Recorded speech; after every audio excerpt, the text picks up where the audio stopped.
welcome to our Aramco Powered by Hull studio, where Rachel and I are very excited ahead of this final round of the Aramco Team Series Riyadh. But first, let's rewind to a trophy that was already handed out yesterday in the team portion of this event. It was Team Tambellini that took the title in record-equaling style. Chiara Tambellini is the most impressive player, I think probably, it wouldn't be a stretch to say, in golf at the moment, male or female, but she is on the way to becoming European #1, Rach. She certainly is. Think Solheim's, think big. She's unbelievable. Rookie of the year. Her mentality is something that I love. You wouldn't think that it's her first season.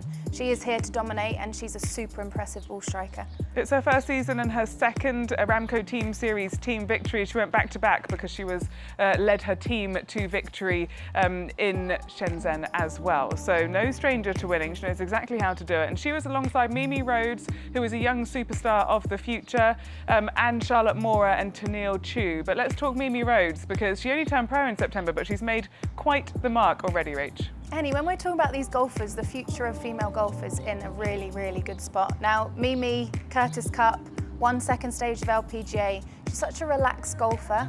She looks so comfortable on this stage, seeing as it's her first event, and playing with Tambellini is going to give her confidence, and is something really super special about this week. Well, I mentioned that they won in record-equaling fashion. Let's take a look at the leaderboard. They won by 10 shots over Team Bream. They got to 43 under par, which is the record previously set by Team Saganda here last year.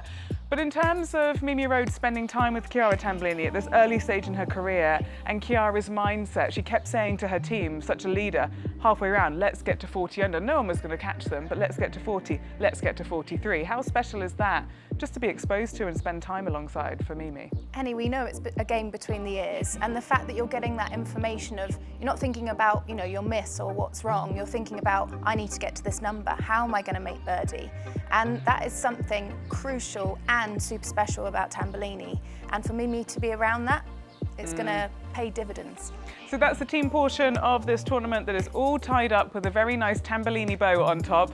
Let's focus now on the individual side of things. And there are a few fun, exciting, don't know what's going to happen, storylines developing. I say fun because Pia Babnik, who we'll get onto in a minute, is leading by 2 over England's Charley Hull and Fatima Fernandez-Cano. Let's talk Charley Hull first. She's the big name that's here alongside Alison Lee, defending champion, who is way out of it. But for Charley Hull, it's been a while since she's lifted a trophy. She has absolutely been loving this front nine. She teed off on 10 yesterday, so the scorecard from round 2.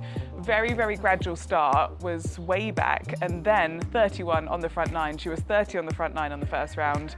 Just how impressed are you with what you've seen from her so far this week? Well, there's a few things to touch on, Henny. Number one, the fact that she hasn't won since 2021. So that's a long time. That's in the back of her head. She's going to want the W. And also, yesterday she teed off 10. Today she's teeing off 1. And you're going to want a quick start if you're 2 back. So the fact that she's actually off the first, she's going to have an opportunity to really stamp a mark. And if I was Babnik, I would not want Charley Hull behind me. What have you seen in her game so far this week that impresses you the most? Well, what I love about Charley is she's aggressive. She goes at pins. We've got a softened golf course. It's quite windy today and it's quite dry, so it might not be as soft. But also, you have to have your putter hot. And her pace and speed has been fantastic. And then obviously if you're hitting shots this close, it makes it a lot easier to hold putts. But as you said, she's been converting, hasn't she? And the putter has looked so strong. She's been taking advantage of these opportunities when they come her way. Definitely, and she just looks so comfortable over the putter. All her setup, I always look technical, left below right. She's done that for ages. She's got her signature plumb line where she holds up the putter, and she just looks very comfortable, and then in herself she seems very happy, which is crucial. Yeah, okay, let's talk Pia Babnik, because yes, she's leading by 2, but as you said, Charley Hull is the last person that you would want chasing you down, and Pia Babnik's had a little bit of a story in terms of how her career has gone over the last couple of years. She came out as a hot young superstar, was in the world top 50, almost won the Chevron Championship 2 years ago, now is 319th in the world, so it's been quite a fall. But Rach, I guess my question is, what has made her come back on top now? What has led to this performance? I think she's had a change with a coach. She's now seeing Matt Belsham, who interestingly teaches Charley. Very different golfers mentality-wise, but think of Lydia Ko. The thing that impresses me the most is her mentality. She's come back from an awful season last year and she's now playing well. And to shots like this in a Lydia Ko style, hits middle of the green, doesn't really make too many errors. Don't know if she was bogey-free. I was too quick for you You there. were too fast. And also, let's think about technically, we've all been there where we've made changes with a coach, but doing it on the mat to doing it on the golf course are two very different things. And also doing it in wind is something else. So there's a lot of confidence, and especially here on 17, downwind, off a downslope, that was an extremely tough shot. So it shows she's got control of her ball flight.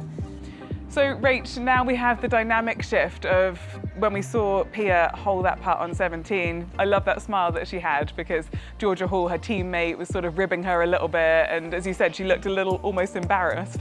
How do you think she's going to fare now being outside of that team element, given perhaps her fragility around her form, her recent form and where she's come from, versus Charley Hull, who is bit more of a lone wolf, might enjoy being outside of the team environment a little bit more. How do you think that dynamic shift is going to affect them both respectively? I'm so excited to see this dynamic shift, Henny, because we've got two very different golfers.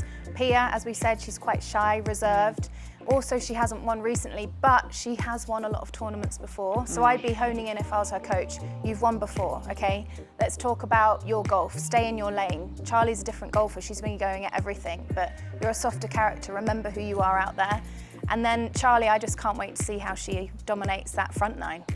Yes, so Charley alongside Fatima Fernandez-Cano, just two back of Pia Babnik, but this is an incredibly low-scoring golf course, so a story could develop, a player could jump from the pack. We're not going to write anyone off, but it is definitely going to be an exciting final round of this Aramco Team Series Riyadh. We'll see you soon for all the action.